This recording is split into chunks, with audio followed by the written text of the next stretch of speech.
Buen día, qué gusto saludarlos. Soy Ricardo Isaac. Póngase unos audífonos, prepárese un delicioso café y disfrute de esta breve historia.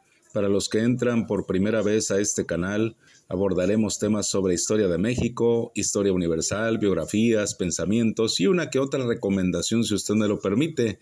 Un saludo para todos los apasionados por la historia.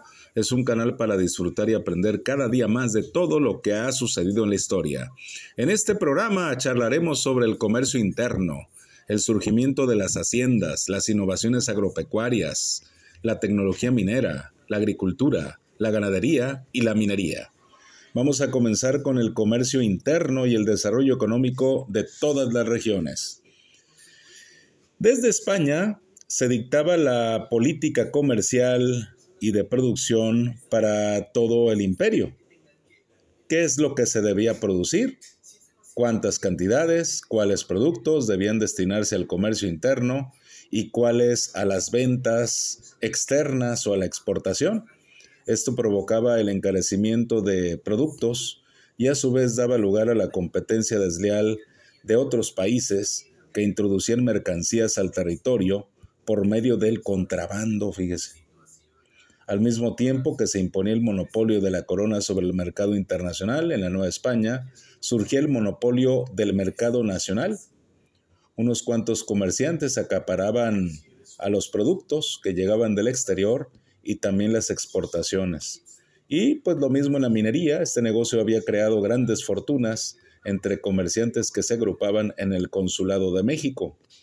El comercio interno de alimentos y artículos de uso diario estaba muy limitado, ya que los productos no se podían distribuir debido a la deficiencia de los medios de transporte, la falta de caminos, había mucha inseguridad y los impuestos también determinados por la corona, que incluían la alcabala por ventas y permutas, los derechos de vajilla, peaje y barcos, el real impuesto para el desagüe y el impuesto que se cobraba por el paso de mercancías de una región a otra.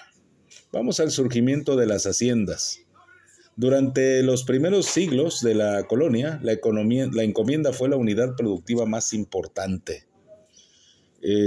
Siempre hubo una pugna entre encomenderos y la corona, pues los encomenderos, pretendían adquirir el dominio sobre la tierra. Y bueno, pues finalmente en 1718 se decreta la extinción definitiva de la encomienda.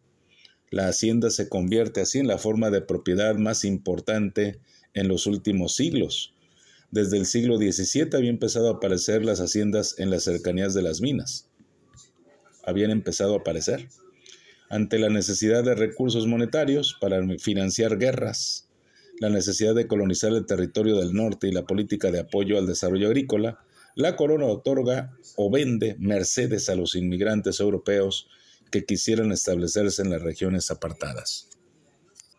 Y así grandes extensiones de tierra fueron acaparadas por hombres emprendedores, decididos, que poco a poco se apoderan de territorios, despojando a los indígenas hasta formar latifundios. La extensión de estos latifundios nunca estuvo limitada. En un principio las haciendas eran autosuficientes. Se producía en ellas todo lo que se consumía y todo lo necesario para que la mina o las minas incluidas en su territorio funcionaran. Luego, las haciendas orientaron su producción agrícola hacia el mercado regional e incluso al nacional, pero muy pocas pudieron producir para el mercado internacional, pues las políticas de la corona, las distancias tan enormes y los malos caminos se lo impedían. Las haciendas no pertenecían únicamente a peninsulares o criollos. La iglesia también poseía extensiones de tierra muy grandes, recibía donaciones y rentas, además de que era el gran prestamista de esa época. Los hacendados tenían fuertes gastos ya que construían costosos palacios, compraban títulos de nobleza y viajaban mucho a Europa. Para solventarlos hipotecaban sus tierras con la iglesia y pues le pagaban a esta con intereses.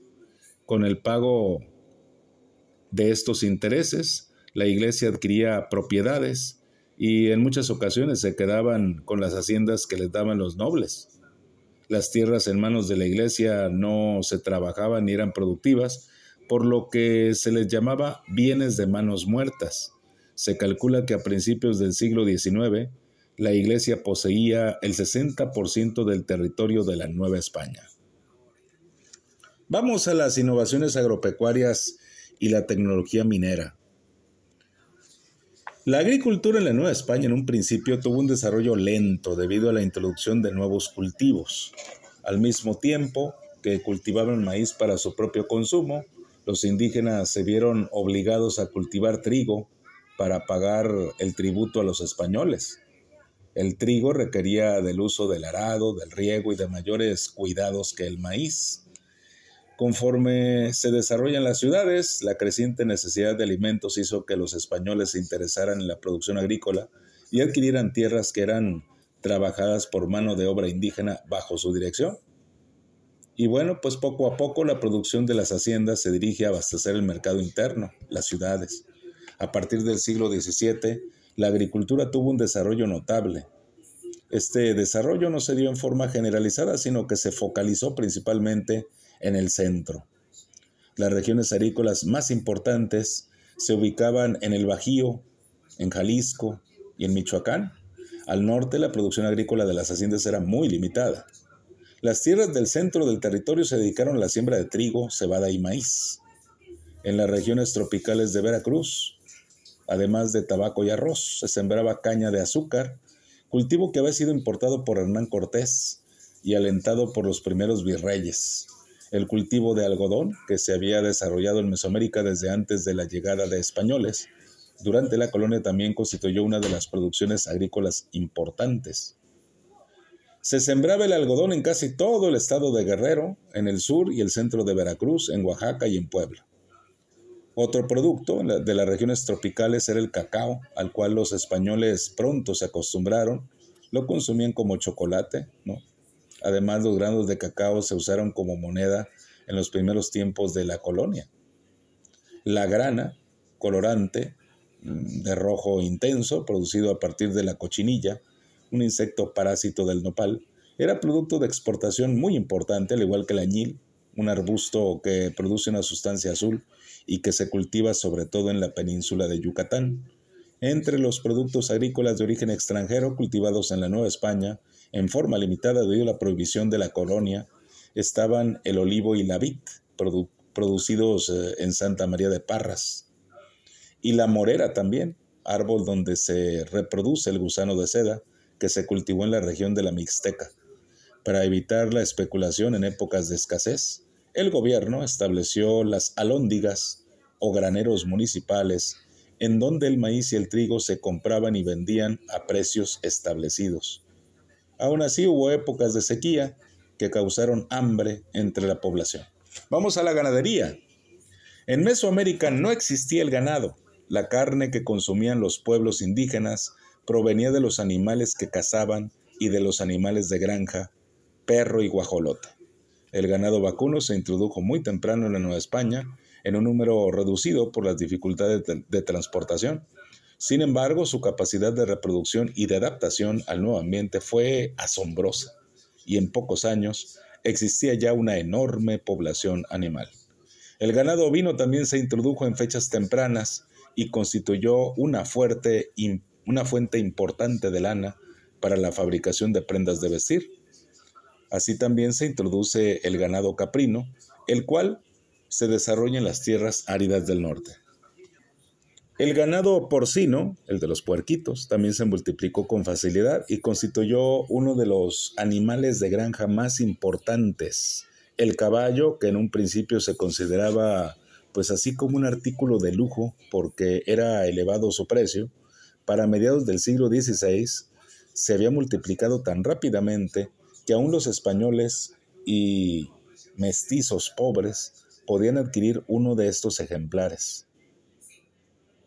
También se trajeron burros que se utilizaban para la carga, aunque su reproducción no fue tan rápida. La ganadería, además de constituir una fuente importante de alimentación, contribuyó en forma notable al desarrollo de la agricultura y de la minería, aportando abonos, fuerza motriz y también fuerza de carga. El auge de la ganadería en el centro del territorio tuvo terribles consecuencias para los pueblos indígenas campesinos, pues el ganado invadía sus tierras, destruyendo las cosechas, y eso no se vale. El gobierno pretendió resolver estos problemas, promulgando leyes al respecto, pero los dueños del ganado se unieron en una asociación llamada Mesta para proteger sus derechos. La Mesta fue un factor importante para la consolidación de las estancias ganaderas y la formación de los latifundios. Vamos a la minería. La minería fue el motor de desarrollo de los primeros siglos de la colonia. Esta actividad marca la pauta para la expansión territorial y para el desarrollo de las haciendas, las poblaciones y de las comunicaciones, así como para la transformación de la mano de obra. En ella se basó la riqueza del Imperio Español y también fue uno de los factores que impulsaron la revolución industrial. En un principio, los españoles, debido a su desconocimiento de la minería, utilizaban las técnicas aplicadas por los indígenas, por lo que el volumen de producción era muy escaso. Paulatinamente se fueron introduciendo técnicas y herramientas especiales, pero el método que tuvo mayor trascendencia para la minería novohispana fue el llamado beneficio de patio, desarrollado en Pachuca por el español Bartolomé de Medina y que consiste en la separación de la plata utilizando sal, pirita de hierro o cobre y finalmente azogue, mercurio. Con este método se redujeron el tiempo y el costo de producción de este metal. Y es así como llegamos al final de esta breve historia en esta ocasión, hablando sobre el comercio interno, el surgimiento de las haciendas, las innovaciones agropecuarias y la tecnología minera, la agricultura, la ganadería y la minería. Soy Ricardo Isaac. Gracias por tu atención a la breve historia. Por favor, dale like, compártelo y suscríbete. Hasta luego.